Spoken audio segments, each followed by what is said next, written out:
അപ്പൊ എയിംസ് ഇല്ല. അതൊക്കെ നമുക്ക് ഞാൻ അതുകൊണ്ട് പറഞ്ഞു കഴിയുമ്പം നിങ്ങൾക്ക് പിന്നെ കോടികൾ കൊയ്യാനുള്ള നിങ്ങൾക്കെന്നല്ല ജനങ്ങൾക്ക് ഏറ്റവും കൂടുതൽ അറിയാൻ താല്പര്യമുള്ള ഒരു ഇത് ജനങ്ങളുടെ ഇപ്പൊ നമ്മൾ ചർച്ച ഉണ്ടാവും. അപ്പൊ സ്വാഭാവികമായിട്ട് എയിംസിനെ ഉറപ്പായിട്ടും ഉണ്ടാവും. എയിംസ് ഉണ്ടാവും, പുലിക്കളി ഉണ്ടാവും, ESI എയിംസ് ഉണ്ടാവും, ലേബറേഴ്സിന്റെ എയിംസ് ഉണ്ടാവും. സർ ഞാൻ ചോദിച്ചോട്ടെ, ഈ ഗോപാലകൃഷ്ണൻ ചോദിച്ചു, രാഷ്ട്രീയക്കാരനായിട്ടാ ചോദിച്ചത്.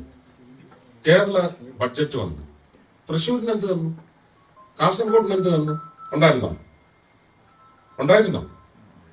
ഇനി ഈ പറയുന്ന വന്ദേ ഭാരത് ഏത് ബഡ്ജറ്റിലാ പറഞ്ഞത്? ഏത് ബഡ്ജറ്റിൽ പറഞ്ഞു? റെയിൽവേക്ക് സംക്ഷിപ്തമായി ഇത്ര, അത് ഇന്ത്യൻ റെയിൽവേക്കാണ്. അതിൽ നിന്നാണ് ഡിമാൻഡ്സ് ഫോർ ഗ്രാന്റ്സ്, അങ്ങനെ ഒരു എക്സസൈസ് ഉണ്ട്. അതിന്റെ പശ്ചാത്തലത്തിലാണ് ഒരു വർഷം നീണ്ടു നിൽക്കുന്ന റെയിൽവേയുടെ നിക്ഷേപങ്ങൾ. ഇനി ഈ കഴിഞ്ഞ ബഡ്ജറ്റിനകത്ത് പറഞ്ഞ നമ്മുടെ 3 വരിയും 4 വരിയും പാത കൺവേർഷൻ എന്നുള്ള കാര്യങ്ങൾ ഉണ്ടെങ്കിലും പറഞ്ഞില്ല. തേങ്ങയെ കുറിച്ച് പറഞ്ഞത് നിങ്ങൾ 2021 1 കോടി കുറ്റിയാടി തെങ്ങ് എന്ന് പറഞ്ഞ് ഞാൻ ഒരു MP എന്ന നിലയ്ക്ക് കേരളം മുഴുവൻ 14 ജില്ലയിലും പോയി തെങ്ങ് വെച്ച് പിടിപ്പിച്ചതുമായിട്ട് നിങ്ങളൊന്ന് കണക്ട് ചെയ്ത് നോക്കും. ഇന്ന് നമുക്ക് 1 കോടിയുടെ സ്ഥാനത്ത്, ഞാൻ അങ്ങനെയാ പ്രതീക്ഷിച്ചത്, 1 കോടിയുടെ സ്ഥാനത്ത് 5 കോടി തെങ്ങുണ്ടെങ്കിൽ നമുക്കിന്ന് ഏതാണ്ട് 1500 കോടിയുടെ ടാക്സ് ഇല്ലാത്ത, GST ഇല്ലാത്ത വരുമാനമാണ് കേരളത്തിന് ഉണ്ടാകുമായിരുന്നു. 9ാം വർഷം നമുക്ക് പൂർണ്ണ വിളവെടുപ്പാണ് കുറ്റ്യാടി തെങ്ങിന്. ഇതിനുള്ള പദ്ധതിയാണ്. നമുക്ക് ഒരു ചെലവും ഇല്ലാത്ത കാര്യമാണ്. എല്ലാ വീടുകളും 1ഓ 2ഓ തെങ്ങ് വെക്കാമെന്ന് തീരുമാനിച്ചാൽ മതി. ഇനി ഒന്ന് നിങ്ങൾ മനസ്സിലാക്കിക്കും, കേരളത്തിൽ എപ്പോഴും തെങ്ങ് മുറിക്കാൻ നിൽക്കുന്ന കർഷകരാണല്ലോ. തമിഴ്നാട്ടിൽ ചെന്ന് നോക്ക്, പന ഇല്ലാതാവുന്നതിന്റെ അപകടാവസ്ഥ മനസ്സിലാക്കി സ്റ്റാലിൻ മന്ത്രിസഭ പന കശാപ്പ് നിരോധിച്ചിരിക്കുകയാണ്. പന മുറിക്കാൻ പറ്റത്തില്ല അവിടെ, പന വളർത്താനാണ് പറഞ്ഞിരിക്കുന്നത്. തമിഴ്നാട് പനനാടെന്നൊന്നും അല്ല പേര്. കേരളം അങ്ങനെയല്ല, കേരളത്തിന്റെ നാടാണ്. കേരളത്തിന് അങ്ങനെ ഒരു പദ്ധതി കൊണ്ടുവരാൻ സാധിച്ചു. അതൊരു സൂചനയായിട്ടെങ്കിലും എടുത്തുകൂടായിരുന്നു. 2021 3 കോടി അല്ലെങ്കിൽ 3.25 കോടി പൗരന്റെ എണ്ണം വെച്ച് തന്നെ നിങ്ങൾ വെച്ച് നോക്ക്. 3.25 കോടി തെങ്ങ് വെച്ചിരുന്നെങ്കിൽ ഒരു ഒഴിക്ക് 20 തേങ്ങ, അങ്ങനെ 6 ഒഴിയോളം കിട്ടും നമുക്കൊരു വർഷം. ഒരൊഴി മിസ്സാവും, കന്നിക്കൂരി എന്ന് പറഞ്ഞു അല്ലെ. കന്നിമാസത്തിലെ ഒഴി നമുക്ക് കിട്ടത്തില്ല, വളരെ ശോഷിച്ചതായിരുന്നു. ബാക്കി 6 ഒഴി എന്ന് പറയുമ്പോൾ 120 തേങ്ങക്ക് മിനിമമാണ് ഞാൻ പറയുന്നത്. ഇന്ന് 30 40 50 പറയുന്ന കേരളത്തിന്റെ മണ്ണിൽ വിളയുന്ന തേങ്ങയുടെ ഉൾക്കരുത്ത് ലോകത്ത് വേറെ എവിടെയുമില്ല. ഇത് നിങ്ങൾ അംഗീകരിച്ചേ പറ്റൂ. മറ്റൊരു സംസ്ഥാനത്തിനെയും ഇകഴ്ത്തിക്കാട്ടാൻ വേണ്ടി പറയുന്നതല്ല. നമ്മുടെ കൊപ്ര കേണൽ അല്ലെങ്കിൽ കോക്കനട്ട് കേണലിന്റെ മസിൽ, അതിന്റെ ഫൈബർ, അതിന്റെ omega-3 omega-6 ക്വാളിറ്റീസ് മറ്റ് ഒരു സംസ്ഥാനത്തിലും വിളയുന്ന കാണും. ഗോവയിൽ കാണും, മഹാരാഷ്ട്രയുടെ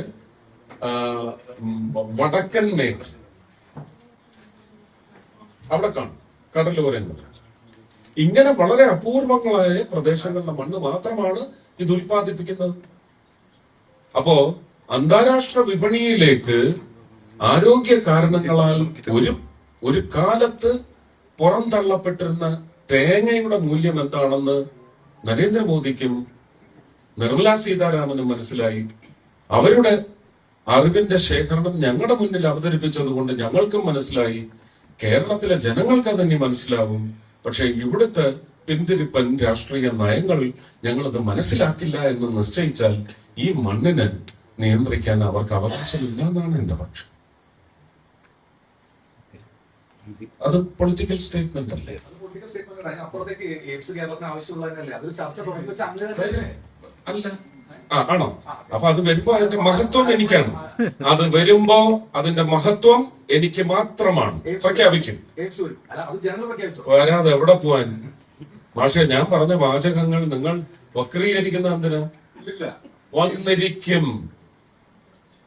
എന്നെ അടുത്ത തവണ ജയിപ്പിക്കാൻ മറ്റ് അനേകം എയിംസും മെട്രോയുമല്ല. പക്ഷെ അവിടെ ഞാൻ പറഞ്ഞില്ലേ, എയിംസിന്റെ പേരിൽ വോട്ട് ചോദിക്കാൻ ഞാൻ വരില്ല. എയിംസും ഇപ്പോ RRTS ആരാ ആദ്യം ഇവിടെ ഉച്ചരിച്ചത്? അതിനു മുമ്പ് ആ വാക്ക് കേട്ടോ?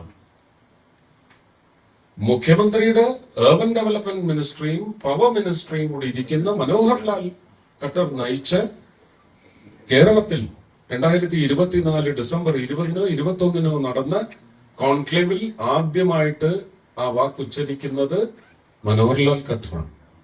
ഞാൻ ചാലക്കുടി വരെ, അങ്കമാലി വരെ RRT ഇത് മെട്രോ എന്ന് പറഞ്ഞപ്പോ അദ്ദേഹമാണ് പറഞ്ഞത് അങ്കമാലി വരെ സാധ്യമാകും. പക്ഷെ അതിനുശേഷം infrastructure, availability of land, speed of transmission, transaction, ഇത് നോക്കുമ്പോൾ metro is not feasible. You can convert it into RRTS if the state will give land. ബഹുമാന്യനായ മുഖ്യമന്ത്രി പറയട്ടെ, അതിൽ നിന്ന് ക്യൂ എടുത്തുകൊണ്ടാണ്, ക്ലൂ എടുത്തുകൊണ്ടാണ് ഞങ്ങൾ RRTS ഇപ്പോ മുന്നോട്ട് എഴുന്നള്ളിക്കുന്നതെന്ന് അദ്ദേഹം പറയട്ടെ. ഇനി സ്വർഗീയനായ ആനന്ദ് സാഹിബ് തുടങ്ങി വെച്ചതല്ലേ പൊന്നാനി ലൈൻ? അതിപ്പോ പൊന്നാനി വേണമെന്നല്ല പറയുന്നു. ഞാൻ നിങ്ങളൊക്കെ കണ്ട്, ഞാനും ഈ കേരളത്തിന്റെ മാപ്പ് എടുത്തു വെച്ച് ഞാനും അശ്വിനി വൈഷ്ണവ് ജിയും കൂടി ഇരുന്ന് ചർച്ച ചെയ്യുന്ന സോഷ്യൽ മീഡിയയിൽ വന്ന മെറ്റീരിയലിൽ ആ ലൈനാണ് ഡിസ്കസ് ചെയ്യുന്നത്. ആ ഡിസ്കഷന്റെ കൃത്യം 1 മാസം തികയുന്നതിന് അടുത്ത ദിവസം അദ്ദേഹം ഇതുവരെ ഫ്രീസ് ചെയ്ത് വെച്ചിരുന്ന പൊന്നാനി ലൈൻ, ഗുരുവായൂർ പൊന്നാനി ഡീഫ്രീസ് ചെയ്തു എന്ന് പറഞ്ഞാൽ അതിന്റെ അർത്ഥം, എനിക്ക് രാഷ്ട്രീയത്തിൽ പരിജ്ഞാനക്കുറവാണ്, നിങ്ങൾക്ക് നല്ല രാഷ്ട്രീയ പരിചയമുണ്ട്, അന്തരീക്ഷ പരിചയം. എന്താണ് അത് സൂചിപ്പിക്കുന്നത്? ഫ്രീസ് ചെയ്ത് വെച്ച ഒരു പ്രോജക്റ്റ് ആനന്ദ് സാഹിബിന് ഡീഫ്രീസ് ചെയ്യാൻ സാധിച്ചില്ല. അത് കേന്ദ്ര സർക്കാരിനെ കൊണ്ട് ചെയ്യിച്ചിട്ടുണ്ടെങ്കിൽ എന്താണ് അത്? വികസനമല്ലേ? അതെന്നെ തൃശ്ശൂർ ജയിപ്പിക്കാനുള്ള ഒരു ഉത്തേജകമല്ലേ? അതോ നിങ്ങൾ സ്ക്രിപ്റ്റ് ചെയ്ത് വെച്ചിട്ടുണ്ടോ?